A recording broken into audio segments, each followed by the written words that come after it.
Hello, habari. Naitwa Dr. Bruno, ni mtaalamu wa magonjwa ya uzazi kwa mwanamke lakini pia kwa mwanaume. Leo nitaenda kuongelea kuhusu maumivu wakati wa tendo la ndoa. Nimekuwa nikipata maswali sana kuhusiana na hii changamoto. So leo nisikilize, nitaenda kukuelezea hapa. Maumivu wakati wa tendo la ndoa kwa kitaalamu tunaitwa dyspareunia. Maumivu haya yanaweza katokea kwa namna mbalimbali. Lakini tunasema maumivu haya sana sana huwakuta wanawake, lakini pia mwanaume unaweza ukayapata endapo utakuwa na maambukizi ya magonjwa ya ngono kama kaswende au fungus. Maumivu haya yanaweza yakatokea kwa namna mbalimbali. Nitaenda kuelezea namna ambapo maumivu haya yanaweza yakatokea. Namna ya kwanza ni pale uume unapoingia mara ya kwanza kwa mwanamke, na maanisha pale mwanamke anapotolewa bikra lazima atasikia maumivu. Namna ya pili ni kila mara uume unapoingia ukeni mwanamke anaweza kasikia maumivu.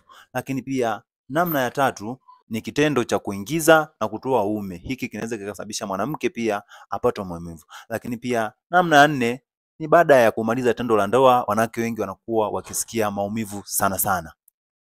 Sasa nitaenda kuelezea sababu ambazo zinaweza zikapelekea changamoto hii hapa. Moja ya sababu ni ukavu ukeni.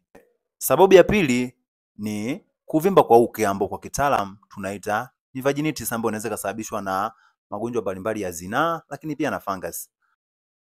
Lakini pia sababu ya tatu ambayo inaweza kusababisha ni msongo wa mawazo. Tunasema tendo la ndoa ili mshiriki vizuri na muenjoy, inabidi watu wote kiakili na kimawazo muwe mmetulia.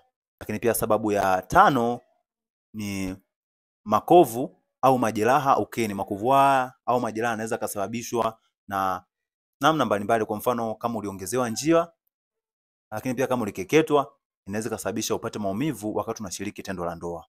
Lakini ya matibabu, kwa mfano matibabu ya kansa yanaweza akaharibu ile tezi ambayo inatoa uteute, lakini pia ukitolewa uzazi wako wote inaweza kaaffect uteute kutoka, hivyo ikakusababishia kupata maumivu wakati wa tendo la ndoa.